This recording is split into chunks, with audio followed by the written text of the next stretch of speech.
भारतीय सामाजिक परंपरा की आत्मा है। यहाँ के गली गलियारों, मोड़ चौबारों, नुक्कड़ कोनों में, गांव कस्बे शहरों में, झोपड़ी घरों महलों में, सड़क किनारे बैठे या फिर कारखानों में बैठे वो शिल्पकार जिनके अलबेले हाथों की अलबेली दास्तान कहीं कुछ कहती है, कुछ गुनती है, तो कहीं सुगंध भी बिखेरती है। आज इसी सुगंध की खोज में हम पहुंच रहे हैं कन्नौज, जो शहर मशहूर है अपने इत्र व्यवसाय के लिए। कई बार यह सवाल उठता है कि इत्र कन्नौज में ही क्यों? राजा हर्षवर्धन खुद इत्र के शौकीन थे और जिस पर खुश होते थे उसको भी इत्र उपहार स्वरूप देते थे। तो अगर कोई चीज राजा को पसंद आए और राजा उसे खरीदे और लोगों को दे तो निश्चित रूप से उसके बनाने वाले पैदा हो जाएंगे। और यही कारण था कि कन्नौज में इत्र बनना शुरू हो गया, जबकि चंदन का तेल कन्नौज में नहीं होता था, जो इत्र का एक आधारभूत मटेरियल है।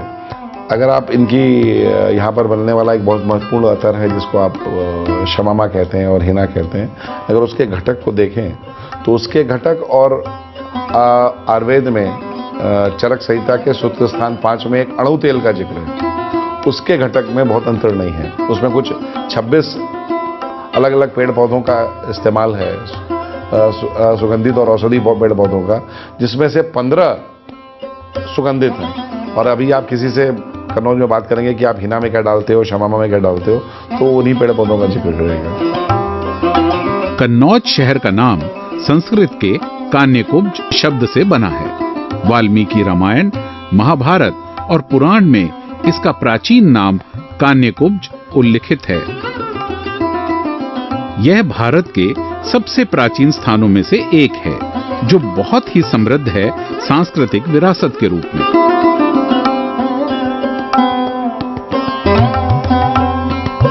यहाँ कन्नौजी या कनौनी भाषा बोली जाती है और यहाँ के किसानों की मुख्य फसल आलू है। कन्नौज परफ्यूम के नाम से जीआई 2013 में रजिस्टर कर दिया गया है। जीआई जियोग्राफिकल इंडिकेशन होता है, जो भौगोलिक उपदर्शन जिसे हिंदी में कहते हैं।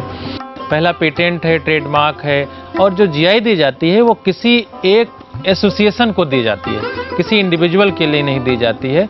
तो यहाँ का जो Kannauj perfume and other association है, उसको ये जीआई दी गई है। कन्नौज परफ्यूम के नाम से अगर कोई दूसरा आदमी उसको बेचता है तो ये लोग उसको पकड़ सकते हैं, इनकी प्रॉपर्टी हो गई, बौद्धिक संपदा अधिकार के रूप में कन्नौज परफ्यूम कन्नौज के एसोसिएशन को दे दिया गया है। ये फूल हम लोग यहाँ पे पैदा करते हैं और जो यहाँ पे इत्र और गुलाब जल वगैरह बनाते हैं उन पार्टियों को बेच देते हैं। यहाँ ये चीनिया गुलाब है, चीनिया गुलाब 12 महीने इसका उत्पादन होता है और बेला सीजन में ही, मतलब अप्रैल से लेकर अगस्त तक इसका उत्पादन होता है। बरसात में जूही का फूल है, ये उत्पादन में आता है।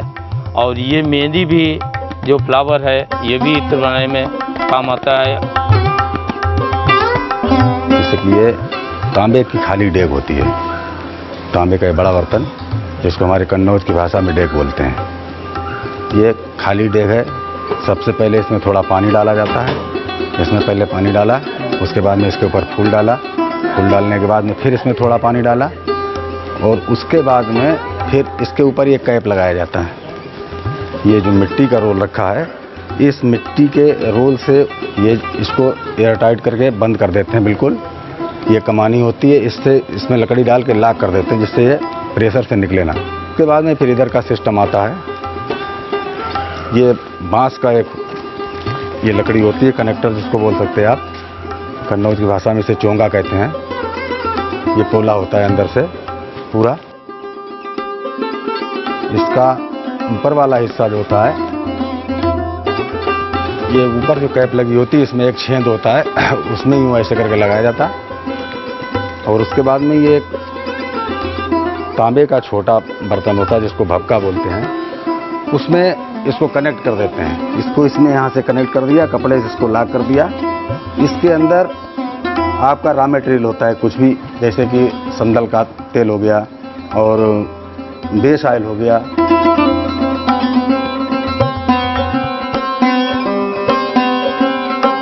लगाने के बाद में इसको इसके अंदर रखा, ये छोटी सी जो गच्ची बनी होती है, इसमें ठंडा पानी डाल दिया। उसके बाद में इसमें ये चूल्हे में आग जलाई जाती है। इसमें काफ़ी तेज़ आग जलाई जाती है, इतनी तेज़ जलाई जाती है कि ये पानी अंदर से बॉयल होने लगता है। जब पानी बॉयल होता है तो फूल भी बॉयल होते हैं। फूल बॉयल होने के साथ में उसको फूल की खुशबू होती है, वो फूल की खुशबू स्टीम के साथ में निकल के ये जो आपका बांस का कनेक्टर लगा हुआ है, इससे उसमें जाती है तांबे के छोटे वाले पात्र में। 4 दिन, 6 दिन, 8 दिन, 10 दिन, 15 दिन, जितनी आपको खुशबू की ज़रूरत हो, ऐसी प्रक्रिया उसमें चलती रहती है। बाद में उसको निकाल लिया जाता है। निकालने के बाद में फिर उसमें जो पानी आता है, भक्के में पानी और ऑयल का जो सिस्टम होता है, उसके बाद इसको निकाल लिया गया। इसमें रॉ मटेरियल है और सुगंध है। ये जब इसको यूं करके स्टैंड में ऐसे करके लगाया जाता है तो ये नट नीचे हो जाता है, पानी नीचे आ जाता है, ऑयल ऊपर चला जाता है, इससे पानी निकाल दिया जाता है। उसके बाद में फिर वही प्रक्रिया चलती है। जितने दिन तक, जितने समय तक खुशबू देनी हो, जितनी खुशबू देनी हो, उतना ही ये कार्यक्रम चलता रहता है। इसको अपने कन्नौज की भाषा में डेक सिस्टम कहते हैं। आयुर्वेद के हिसाब से इसको आसवन पद्धति कहते हैं। ये जब उठ के तैयार हो जाता है तो फाइनल प्रोडक्ट बन के धूप में लग के फिल्टर होके एकदम साफ़ हो जाता है। फिर वो जो चमड़े की कुप्पियाँ हैं उनमें भरा जाता है। हमको हो गए कम से कम 20-22 साल। ऐसे आते पहले जैसे आते काम करने, ऐसे काम करते रहे। मैंने सब काम सीख लिया है। अब जब तक कर पाए तब तक करेंगे, ना कर पाएंगे तो अपने घर जाएंगे। और का सोचो, पहले तो जय डेगा ही चलाए रहे, डेगा चला तो बुढ़ापो आई जाए, क्या कर कहीं जाए। सुगंध के सफर को सार्थक करने के सपने की सिंचाई होती है खेतों में, जहां किसान फूलों को तोड़कर फसल लगाते हैं कन्नौज के इत्र की। इत्र से पहले उसका बेस ऑयल तैयार होता है, जिस पे फूल, गीली मिट्टी या जड़ी बूटी की सुगंध आके बसती है।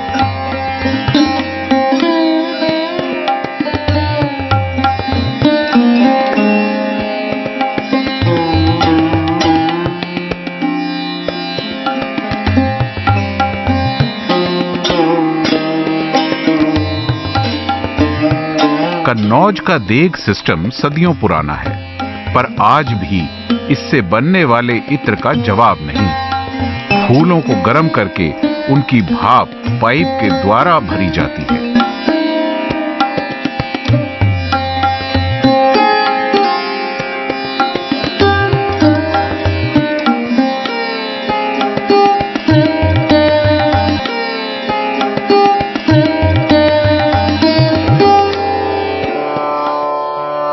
कन्नौज के इत्र के रंग बहुत, ढंग बहुत, इस नगरी में संग बहुत, साथी बहुत, मिट्टी की सौंधी सुगंध बहुत, इस धरती के तरंग बहुत, अंग बहुत।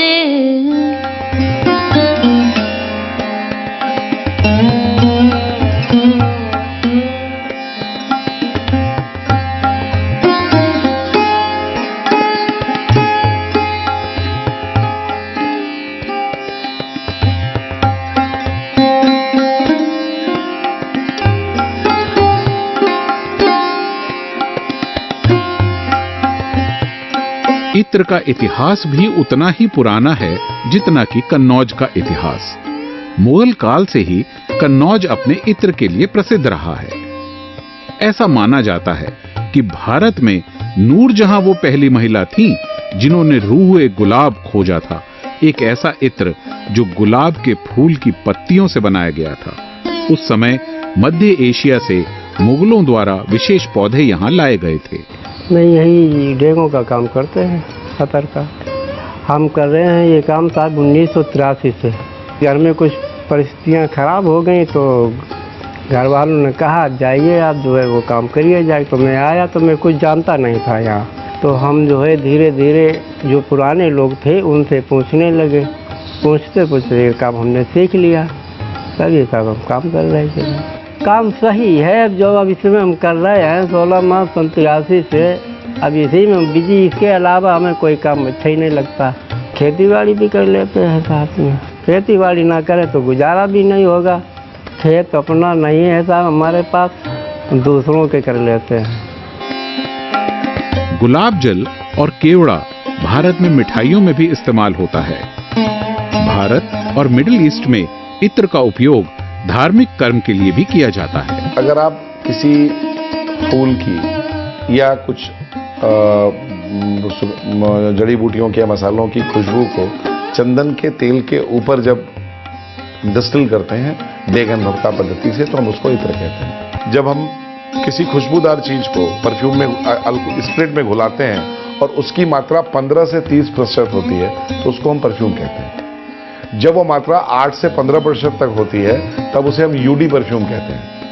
जब वो मात्रा और घटती है 4 से 7% तक रह जाती है तब उसे हम यूडी टॉयलेट कहते हैं। और ऐसे ऐसे जब मात्रा घटती जाती है तो उसे हम यूडी कोलोन या डिओड्रेंट कहते हैं। ये मिट्टी का इत्र बनाते हैं, जो मिट्टी की या पहली बार बरसात पड़ने के बाद जो खुशबू आती है उसका भी इत्र बनाते हैं। तो जैसे मिट्टी के बर्तन होते हैं हमारे पास या कुल्हड़ होता है, वो उन मिट्टी के बर्तन या पकी हुई मिट्टी को फूलों की जगह डालते हैं और उसकी खुशबू को चंदन के तेल के ऊपर बसाते हैं। जब आप उस इत्र को सूंघेंगे, इसे ये अतर मिट्टी कहते हैं और आपको बिल्कुल वैसे लगेगा जैसे आपने पहली बार जब बरसात होती है गर्मी के बाद जो सौंधी खुशबू आती है, या किसी मिट्टी के बर्तन में जब आप पानी पीते हैं तो जो सौंधी खुशबू आती है, वो खुशबू उस इत्र से आती है। अब इसमें यही डेग में भरी जाएगी। डेग में भर के इसको बंद कर देते हैं तो नीचे आंच करते हैं। भाप द्वारा इसमें जब आंच लगती है तब ये अपनी खुशबू छोड़ देता है। 1 किलो माल पर जो है 7-8 कुंटल जो है मिट्टी लगा देते हैं इस पर। इसमें फिर नहीं बचती है, इससे निकल जाती है। सुगंध तो एक ऐसी चीज है जो किसी को भी मतवाला बना दे। जंगलों में प्रकृति की गोद में ऐसे ऐसे हर्ब्स हैं, जड़ी बूटियां हैं जिनमें से तरह तरह की सुगंध निकलती है। और आज भी ऐसे जानकार हैं जो इन पौधों को ढूंढ लाते हैं।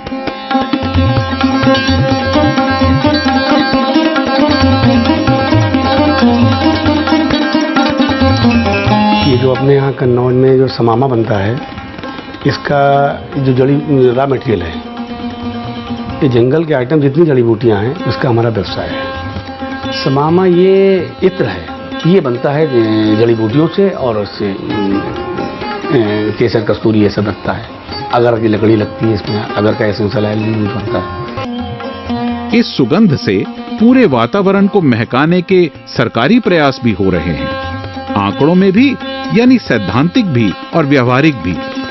अब देखना यह है कि किस तरह से इन प्रयासों की सुगंध इन खुशबू के कारीगरों तक पहुंचती है। बात चाहे किसी ब्रांड के नाम के साथ खूबसूरत पैकिंग और स्प्रे बॉटल में भरे परफ्यूम की हो, या फिर छोटी छोटी शीशियों में भरे इत्र की, पर इतना तो तय है कि प्रकृति में खुली छिपी इस महक को पहचानने से लेकर इन्हें खूबसूरत शीशियों में भरने का सफर काफी रोचक है। जो व्यापारी मांगता है उसकी पैकिंग करके हम लोग बेचते हैं। यहाँ से शुरू किया था, घर में दिक्कतें होती हैं तो नौकरी ढूंढते ढूंढते काम देखा समझा, करने लगे। लेदर में माल चमकदार हो जाता है, उसमें पानी का मॉइस्चर नहीं रहता है, निकल जाता है, ये खाती होती है लेदर में। और इसमें एल्युमिनियम में जैसा आपने भर दिया है वो वैसे ही रहेगा, पानी नहीं निकलेगा उसमें। और ये सफर यहीं पर खत्म नहीं होता, बल्कि फिर तो शुरू होती है एक लंबी यात्रा, हम तक, आप तक, देश तक और विदेश तक पहुंचने की।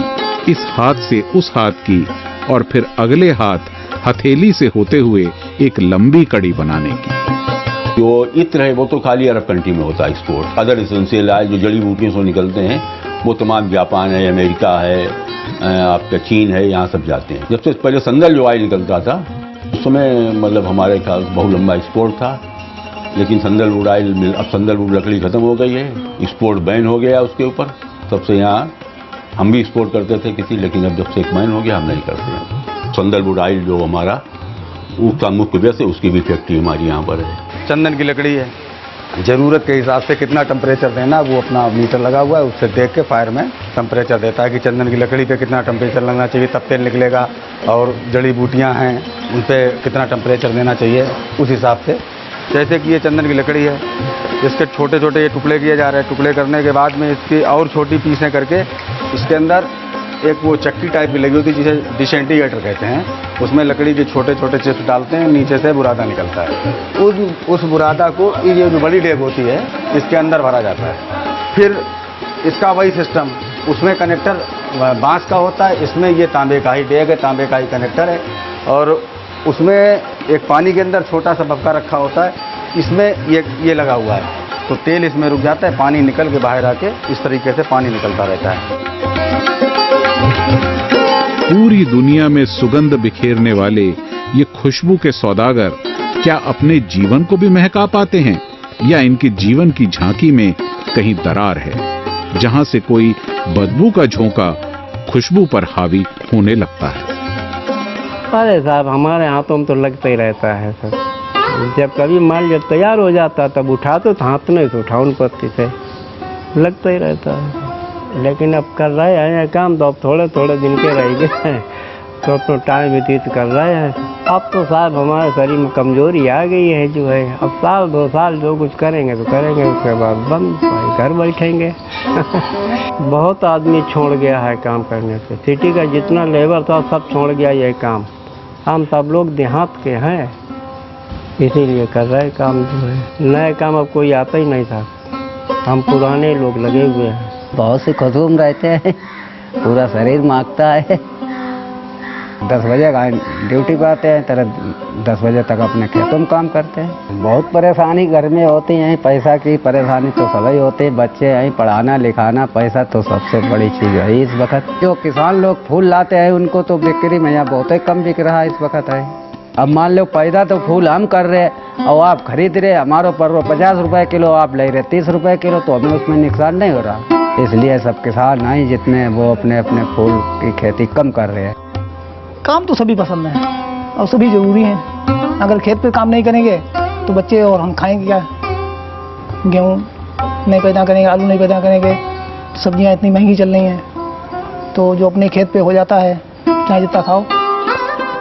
बाजार की तो मोल लेके आदमी बहुत कम खा पाते हैं। खेल खेल में यूं ही घूमते फिरते या फिर यूं ही जानकारों के पीछे चलते चलते ये ऐसी अमूल्य योग्यता प्राप्त कर लेते हैं जिसका कोई मोल नहीं। ये फादर के टाइम से थोड़ा थोड़ा जाना सीखा था, और चूंकि व्यवसाय हो ही रहा था घर में, जड़ी बूटियों की पहचान हो गई, जंगल में भी जाने लगे।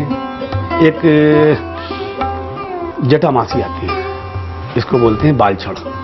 ये इसकी प्योरिटी ये होती है कि जैसे ये इसके सामने बिल्ली के सामने डाल दें आप तो बिल्ली नाचने लगेगी इसकी स्मेल से। पुराने जो कारीगर होते हैं उनसे नए वाले आए, नए वाले फिर पुराने हो गए, उनसे फिर नए आए, तो एक दूसरे से सीखते रहते हैं। ये कोई टेक्निकल इसमें नहीं है हम लोगों के इसमें। लेकिन अगर कोई मोल देकर सीखना चाहे तो क्या सिर्फ सूंघने की योग्यता ही है काफी, या फिर कुछ और भी जरूरतें होती हैं इत्र बनाने के लिए? तो कुछ नहीं करना है, आप हमारी वेबसाइट पर जाएं, वहां पर हमारा पूरे वर्ष का, मतलब आप अप्रैल के पहले हफ्ते में, अप्रैल से लेके और मार्च, अगले साल मार्च तक पूरे वर्ष का एक ट्रेनिंग कैलेंडर हम लगा देते हैं कि इस महीने, इस दिन, इस शहर में या कन्नौज में ये प्रशिक्षण कार्यक्रम होगा। आप उसमें अपना नाम और रजिस्ट्रेशन फॉर्म है, ऑनलाइन आप डाउनलोड कीजिए, भरिए, ऑनलाइन आप फीस डिपॉजिट कर दीजिए और आपको यहाँ से कंफर्मेशन चला जाएगा, आप आके प्रशिक्षण ले लें। इत्र के इस शहर कन्नौज में खुशबू के दीवाने और सुगंध की पहचान के कारीगर सबकी दुनिया को महकाते हैं, जिसमें हम अपने गम, परेशानी और दुख भुलाकर खो सकते हैं। कोई भी मतवाला हो सकता है। फूल जो है से जो बन के जाता है, ये सोप में भी इस्तेमाल होता है, स्वीट्स में भी इस्तेमाल होता है, और ये क्रीम वगैरह जो बनती हैं, केवड़े का ज़्यादातर सब मिठाई के ही इस्तेमाल में आता है। अभी तो भविष्य जो है बराबर अच्छा चल रहा है और मार्केट में सही रेट भी है और डिमांड भी बढ़िया चल रही है। खुशबुओं का ही शहर है कन्नौज के प्रॉपर 20-25 किलोमीटर तक जो है इसकी खेती होती है। तो वातावरण में कहीं पे भी जाइए तो आपको सुबह शाम खुशबू मिलेगी। और हम तो ये कहते हैं कि पैसा तो सभी चीज़ों में पैदा होता है और हम लोग जो पैसा पैदा करते हैं तो हम लोग समझते हैं कि ये खेती हम लोगों को उस हिसाब से ज़्यादा उपयोगी है कि हम लोगों को सुबह से आके जो है फूलों में रहना पड़ता है, खुशबू भी मिलती है, पैसा भी मिलता है, स्वास्थ्य भी बढ़ता है।